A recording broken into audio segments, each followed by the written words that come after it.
Hello friends, इस video में मैं आपको बताऊंगा स्पीयरमैन्स रैंक ऑर्डर कोरिलेशन के बारे में। इसको हम स्पीयरमैन्स रो भी कहते हैं और स्पीयरमैन्स रो को डिनोट करते हैं हम आर एस से। R means rho, S means Spearman, तो स्पीयरमैन रो। इस वीडियो में मैं सबसे पहले बताऊंगा स्पीयरमैन्स रो होता क्या है और इसका यूज़ क्यों करते हैं हम। उसके बाद एक न्यूमेरिकल एग्जाम्पल लेके मैं आपको सॉल्व करके दिखाऊंगा कि स्पीयरमैन्स रो के न्यूमेरिकल्स को हम कैसे सॉल्व करते हैं।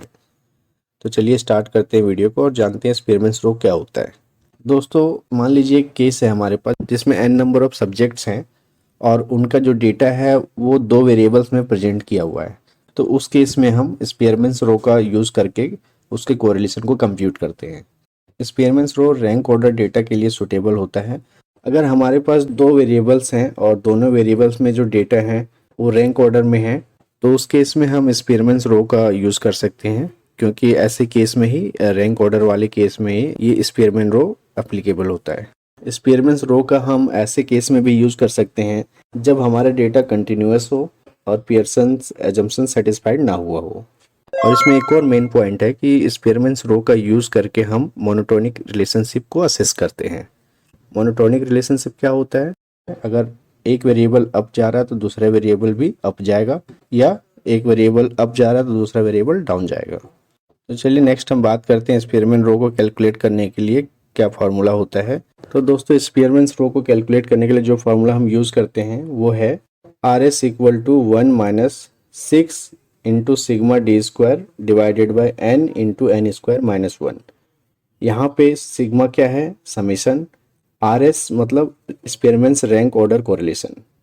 डी मतलब difference between the pair of ranks of x and y, and n means the number of pairs of rank। अगर हम रेंज की बात करें तो स्पीयरमैन्स रो की रेंज जो होती है वो -1 से +1 तक हो सकती है।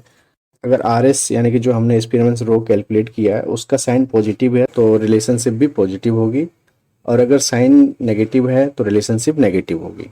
अगर आर एस की वैल्यू 0 के क्लोज है तो इसका मतलब वीक रिलेशनशिप होता है, और अगर आर एस की वैल्यू प्लस या -1 को अप्रोच कर रही है तो इसका मतलब है कि जो रिलेशनशिप की स्ट्रेंथ है वो इंक्रीज हो रही है। जब आर एस की वैल्यू 0 हो तो इसका मतलब होता है no relationship between the variables, और अगर आर एस की वैल्यू प्लस या -1 हो इसका मतलब होता है दोनों वेरिएबल्स के बीच में जो रिलेशनशिप है वो परफेक्ट रिलेशनशिप है। तो दोस्तों, ये तो हमने बात की स्पीयरमैन्स रो के बारे में। चलिए अब नेक्स्ट हम देखते हैं एक न्यूमेरिकल एग्जाम्पल। इसमें मैं एक एग्जाम्पल लेके फॉर्मूला अप्लाई करके न्यूमेरिकल सॉल्व करके दिखाता हूँ कि कैसे हम स्टेप बाय स्टेप न्यूमेरिकल को सॉल्व करते हैं। तो दोस्तों, यहाँ पे एक एग्जाम्पल मैंने लिया है। इस एग्जाम्पल में क्या है, अलग अलग स्टूडेंट्स के दो एग्जाम्स यानी कि अंडर ग्रेजुएट एग्जाम और एंट्रेंस एग्जाम में जो रैंक आए हैं उसको प्रेजेंट किया गया है इस टेबल में। तो हमें इसमें स्पीयरमैन रो कैलकुलेट करना है और कोरिलेशन देखना है दोनों वेरिएबल्स के बीच में। एक वेरिएबल हमारा हो जाएगा अंडर ग्रेजुएट एग्जाम के जो रैंक हैं वो, और दूसरा वेरिएबल हमारा हो जाएगा रैंक ऑफ एंट्रेंस एग्जामिनेशन। तो यहाँ पे आप देखिए 3 कॉलम्स हैं। फर्स्ट कॉलम है हमारा स्टूडेंट्स, सेकंड कॉलम है rank in undergraduate examination जिसे हमने एक्स से डिनोट किया हुआ है, और थर्ड कॉलम है रैंक इन एंट्रेंस टेस्ट जिसे वाई से डिनोट किया हुआ है। तो फर्स्ट वेरिएबल हमारा एक्स हो गया और सेकेंड वेरिएबल हमारा वाई हो गया।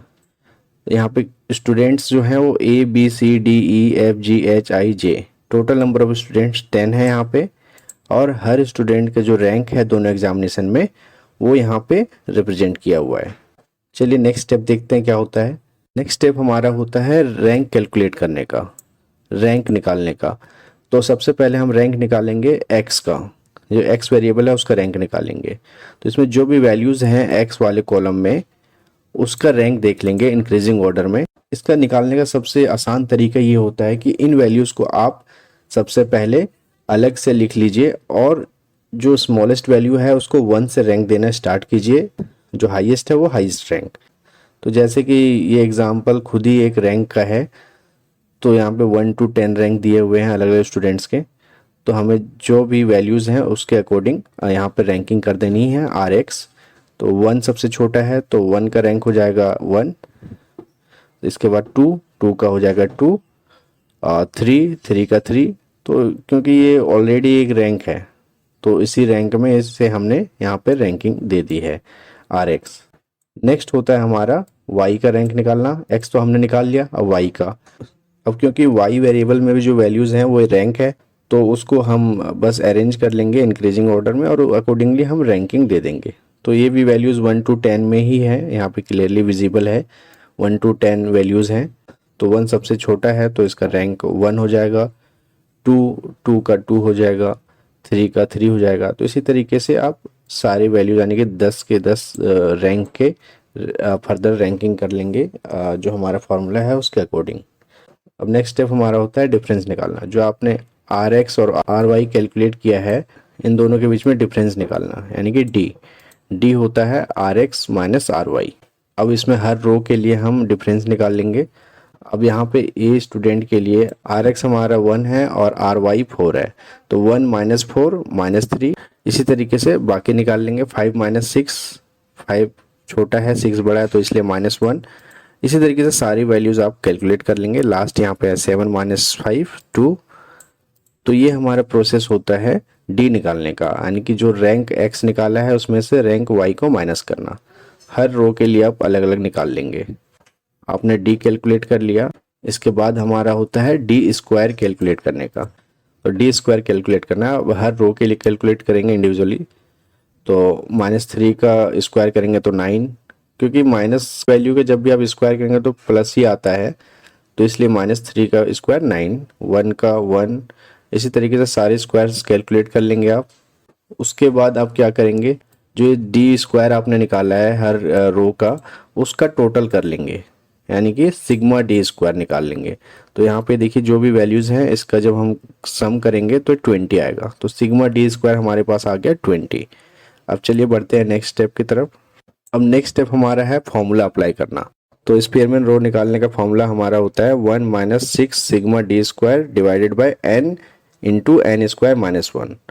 अब जो भी वैल्यूज़ हमारे पास कॉलम में है उससे बस यहाँ पे पुट कर देना इस फॉर्मूले में। यहाँ पे जो कांस्टेंट वैल्यूज़ हैं उसको एज इट इज़ लिख देंगे, जैसे 1 तो 1 ही रहेगा, 6 रहेगा। सिग्मा डी स्क्वायर तो ऑलरेडी हमने कैलकुलेट कर लिया है और वो है 20। तो सिग्मा डी स्क्वायर को रिप्लेस कर देंगे 20 से।